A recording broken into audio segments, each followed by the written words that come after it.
যদি আমরা কথা বলি সবথেকে বেশি শক্তিশালী অ্যানিমে ক্যারেক্টারের সম্বন্ধে, তখন দুটি ক্যারেক্টারের নাম সবথেকে প্রথমে আসবে। প্রথম ক্যারেক্টারটি হবে গোকু ফ্রম দ্য ড্রাগন বল এবং দ্বিতীয় ক্যারেক্টারটি হবে Saitama from one man punch. এই দুটি অ্যানিমে ক্যারেক্টারই সবথেকে বেশি শক্তিশালী এবং পাওয়ারফুল ক্যারেক্টারদের মধ্যে একজন। যেখানে গোকু হলো একটি সায়ান, অর্থাৎ সে একটি এলিয়েন। এই কারণে গোকু নিজের পাওয়ার লিমিটকে সবসময়ই ব্রেক করতে পারে। এসব ছাড়াও গোকু বিভিন্ন ধরনের শক্তিশালী ট্রেনিং করে নিজের পাওয়ারকে আরো বেশি আপগ্রেড করে নেয়। অন্যদিকে রয়েছে সাইতামা, যে অনেকটাই ডাউন টু আর্থ ক্যারেক্টার। সাইতামার কাছেই গোকুর মতো ট্রেনিং করার পর অনেক বেশি ইনহেন্স স্ট্রেংথ এসে গিয়েছিল।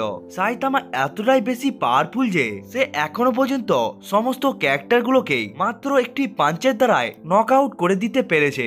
এখনো পর্যন্ত সাইতামা তার মতো শক্তিশালী অপোনেন্টকে এখনো পর্যন্ত খুঁজেই পায়নি। তাই আপনাদের কি মনে হয়, সাইতামার কি একটি পাঞ্চ গোকুকে মারার জন্য যথেষ্ট হবে, নাকি গোকুর এতটা পরিমাণে পাওয়ার সাইতামাকে ডিফিট করে দিবে? চলুন বন্ধুরা ভিডিওটাকে শুরু করা যাক। বন্ধুরা ভিডিওটাকে শুরু করার আগে আমি আপনাদেরকে বলে দিই যে আপনারা যদি এই চ্যানেলে নতুন এসে থাকেন তাহলে চ্যানেলটাকে সাবস্ক্রাইব করবেন এবং ভিডিওটা ভালো লাগলে লাইক করতেও ভুলবেন না। সব থেকে প্রথমে গোকুর কাছে আসা যাক। গোকু হলো একজন সাইয়ান। গোকুর প্ল্যানেট ধ্বংস হয়ে যাওয়ার পর গোকুকে পৃথিবীর মধ্যে পাঠিয়ে দেওয়া হয়েছিল। এই জন্য নর্মাল হিউম্যানের থেকে গোকুর কাছে অনেকটাই বেশি পরিমাণে পাওয়ার রয়েছে। অন্যদিকে সাইতামা প্রথম থেকে একজন নর্মাল মানুষ ছিল, যে শুধুমাত্র ট্রেনিং করেছিল। ট্রেনিং করে সাইতামা এতটাই বেশি পাওয়ারফুল হয়ে গিয়েছিল যে শুধুমাত্র নিজের একটি পাঞ্চ দিয়েই সে তার সমস্ত প্রকার অপোনেন্টকে হারিয়ে দিয়েছিল। সব থেকে প্রথমে এই দুটো ক্যারেক্টারের স্ট্রেংথের সম্বন্ধে জেনে নেওয়া যাক। ব্রুটাল ফর্মে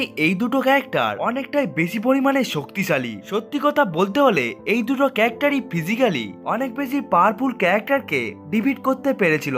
এবং আমি আপনাদেরকে প্রথমেই বলে দিই, এই দুটো ক্যারেক্টারকে আমি শুধুমাত্র অ্যানিমে থেকেই নিচ্ছি, অর্থাৎ এখানে শুধুমাত্র অ্যানিমে ভার্সন অফ এই দুটো ক্যারেক্টারের পাওয়ার এবং এবিলিটিকে নিয়ে কম্পারিজন করব। অ্যানিমের হিসাবে এই দুটো ক্যারেক্টারই অনেকটাই বেশি পরিমাণে শক্তিশালী, যেখানে গোকু অনেকগুলো ফর্মকেই অ্যাচিভ করে নিয়েছে এবং প্রত্যেকবারই গোকু নিজের স্ট্রেংথকে বাড়িয়েই চলছে এবং গোকু সবসময় তার এনিমির উপর ওভার পাওয়ার হয়ে তাদেরকে হারাতে পেরেছিল। অন্যদিকে সাইতামার স্ট্রেংথ এতটাই যে সে শুধুমাত্র একটি পাঞ্চ দিয়েই তার সমস্ত প্রকার এনিমেকে নক আউট করতে পেরেছিল।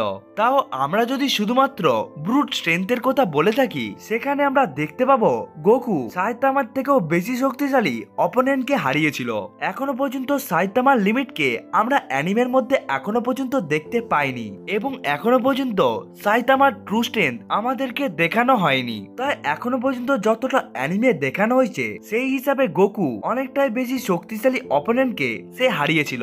অর্থাৎ এখানে বলাই যেতে পারে গোকু তার ফুল স্ট্রেংথে সাইতামার থেকে কিছুটা শক্তিশালী হবে। এসব ছাড়াও আমরা এই দুটো ক্যারেক্টারের লিমিটকে এখনো পর্যন্ত অ্যানিমের মধ্যে দেখতেই পাইনি। বিশেষ করে সাইতামার স্পিড এবং স্ট্রেংথের লিমিট এখনো পর্যন্ত আমরা জানতেই পারিনি। তাই সাইতামার যে ওয়ালটা রয়েছে সেটা অনেকটাই পরিমাণে থ্রেটেড পরিমাণে থাকে ইউনিয়ন অফ মনস্টারের জন্য, এবং সাইতামার ওয়ার্ল্ড এর উপরে বেস করে বানানো হয়েছে, যেখানে হিরো এবং ভিলেনের কনস্ট্যান্ট ব্যাটেলকে আমাদেরকে দেখানো হয়েছে।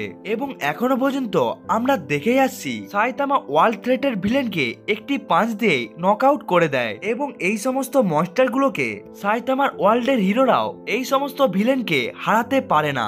সাইতামা ওই সমস্ত অপোনেন্টগুলোকে শুধুমাত্র একটি পাঞ্চ দিয়ে মেরে দিতে পারত। এইসব ছাড়াও সাইতামার উপরে এখনো পর্যন্ত কোনো প্রকারের অপোনেন্ট তার উপরে ভারী পড়তে পারেনি এবং কোনো প্রকারের আঘাত করতে পারেনি সাইতামাকে। কিন্তু আমরা গোকুকে অনেকবারই হারতে দেখেছি, কিন্তু গোকু আবার পরে নিজেকে বাউন্স ব্যাক করে, অর্থাৎ আবার সে ফিরে এসে যায়। গোকু গ্যালাক্সি কনকোয়ার করা অনেকগুলো অপোনেন্টের সাথে সে অনেকবারই লড়াই করেছে।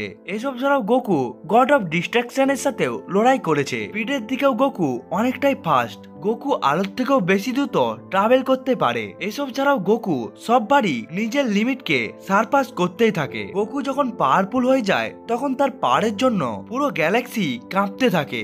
তাই এটা ভুল হবে না যে গোকু স্ট্রেংথের দিকে সাইতামার থেকে আগিয়ে রয়েছে, কারণ আমরা দেখেছিলাম গোকু বুইয়ের সাথে লড়াই করার সময় সে সুপার সাইয়ান 3-তে ট্রান্সপোর্ট হয়ে গিয়েছিল ড্রাগন জি বলের এন্ডে, এবং তাদের এইরকম ফাইটের জন্য ইউনিভার্সও লড়তে শুরু করে দেয়। এসব ছাড়াও গোকুর যে আল্ট্রা ফর্ম রয়েছে, আল্ট্রা এনসেন্ট, এই ফর্মে গোকু ওই সমস্ত অপোনেন্টের সাথে লড়াই করেছিল যারা সময়কে পর্যন্ত থামিয়ে দিতে পারে।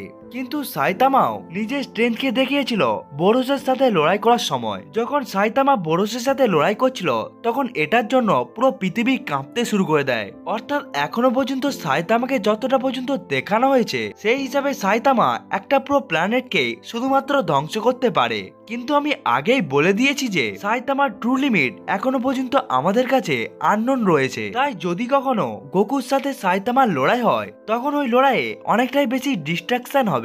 গোকুও সবসময় নিউ চ্যালেঞ্জের জন্যই অপেক্ষা করে এবং সাইতামাও অপেক্ষা করে এমন একটা অপোনেন্ট যে তাকে খুবই ভালো টক্কর দিতে পারবে। তাই এই ব্যাটেলটি অনেকটাই বেশি ভয়ঙ্কর এবং মজাদার হবে। কিন্তু এটা বলা অনেকটাই ভুল হবে যে সাইতামার একটি পাঞ্চি গোকুকে নকআউট করে দিবে, কারণ শুরুর দিকে সাইতামা গোকুর উপরে ভারী পড়লেও কিন্তু যখন গোকু একের পর এক নিজের পাওয়ারকে অ্যাচিভ করতে থাকবে তারপর থেকেই গোকু সাইতামার উপরে ভারী পড়তে থাকবে।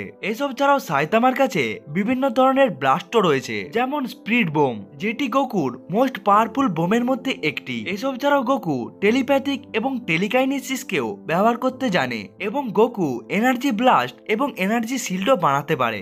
এসব ছাড়াও গোকুর কাছে বিভিন্ন ধরনের পাওয়ার এবং এবিলিটি রয়েছে, কিন্তু এখনো পর্যন্ত আমরা শুধুমাত্র সাইতামার ফিজিক্যাল পাওয়ারকেই দেখতে পেয়েছি। তাই আমার ওপিনিয়নে যদি গোকুর সাথে সাইতামার লড়াই হয় তখন এই লড়াইকে গোকু জিতে যাবে। বন্ধুরা, আমি এই ওপিনিয়নটা দিচ্ছি এই দুটো ক্যারেক্টারের এখনো পর্যন্ত অ্যানিমে অনুসারে। বন্ধুরা, আপনার কি মনে হয় এই দুটো ক্যারেক্টারের লড়াইয়ে কে জিতবে? কমেন্ট করে বলতে ভুলবেন না। বন্ধুরা, আজকের ভিডিওটা এতটা পর্যন্তই। দেখা হচ্ছে অন্য একটি ভিডিওতে। ততক্ষণের জন্য বাই বাই।